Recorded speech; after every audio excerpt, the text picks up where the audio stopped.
ليه بقينا بنحس ان الوقت بيجري؟ عارف الاحساس الغريب ده، انك يا دوب تصحى الصبح تفطر تنزل الشغل وبعد 5 دقايق تلاقي العشاء بتأذن، او انك تبص للتاريخ وتلاقي الشهر خلص بسرعه، او تفتكر حاجه مثلا من سنتين ثلاثه وتحس انها لسه حاصله امبارح. كل ده بصراحه يخليك تسأل، هل الوقت فعلا بقى بيجري ولا احنا اللي ما بقيناش حاسين بيه؟ اصل زي ما يمكن المشكله في الساعه، يمكن برضو المشكله فينا احنا، لان اليوم 24 ساعه زي ما هو، مفيش اي حاجه اتغيرت. ولو تفتكر زمان كنا بنحس باليوم كله، كنا بنعيش اليوم من اوله لاخره، بنصحى الصبح بنعمل كل اللي نفسنا فيه واللي ما نفسناش فيه كمان، وتبص للساعه تلاقي لسه فاضل ساعتين ثلاثه على الظهر، تيجي تسهر بالليل مع اصحابك لحد ما تزهق وتبص تلاقيها لسه الساعه 10. فالموضوع يبدا يجننك، خليك تسال نفسك ايه السر ورا اننا ما بقيناش نحس بالوقت.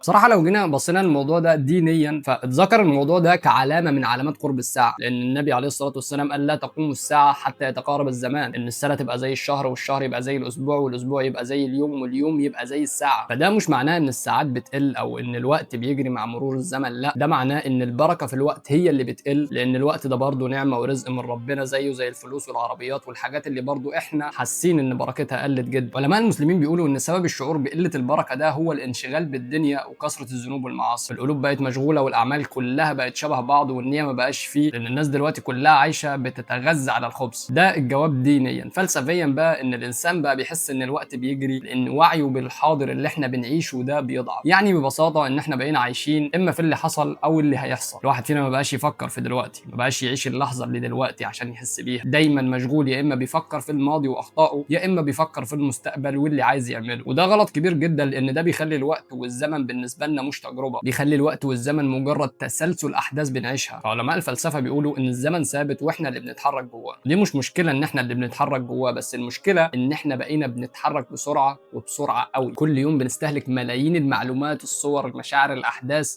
فالمخ مش لاحق يا جماعه. المخ مش قادر يستوعب ولا قادر يحفظ الذكريات واللحظات اللي بنعيشها. اصل هيلحق ايه ولا ايه؟ وده يخلينا نسال علماء النفس، لانهم بيقولوا ان الدماغ البشريه ليها طريقه غريبه في التعامل مع الوقت. لان الدماغ مش بتقيس بالساعات، لا، هي بتقيس بعدد الذكريات والتجارب الجديده اللي احنا بنعيشها. فكل ما حياتك بقى فيها روتين، وكل ما الايام بقت شبه بعض، تصحى الصبح تفطر تنزل تركب توصل الشغل تقعد على مكتبك تخلص شغل ترجع تنام تصحى تاني يوم تعمل نفس الحاجه، ده اسمه روتين. والروتين ده بيخلي المخ يختصر الايام في بعض، لان مفيش حاجه جديده، الايام كلها شبه بعض بالنسبه له. ويمكن ده السبب في ان الناس بقت بتحس ان الوقت بقى بيجري والعمر بيعدي. فجرب كده في مره انك تقطع الروتين ده وتخطف لك مشوار اسكندريه ولا القاهره ولا اي محافظه تانية. جرب كده في يوم مثلا، بدل ما تصحى تروح الشغل، لا، اصحى اطلع الموقف وسافر. وانت راجع البيت بالليل هتفهم اللي انا بقوله لك، وهتحس ان بقالك كتير قوي مسافر، بالرغم من انك ما كملتش يوم. يعني يمكن الوقت اللي بتقعده في الشغل اكتر من الوقت اللي انت سافرت فيه، بس عشان انت قطعت الروتين وعملت حاجات جديده، دماغك بدات تسجل وتحفظ الذكريات، فبالتالي انت بدات تحس ان الوقت ماشي طبيعي. فببساطه كل ما حياتك بقت متكرره، دماغك بتشطب ايام بحالها من الذكريات، فبالتالي انت بتحس ان الوقت بيجري. وزي ما قلت لك في بدايه الفيديو، فكر فيها، يمكن المشكله فينا احنا مش في الوقت هو اللي بيجري. وبس كده، سلام.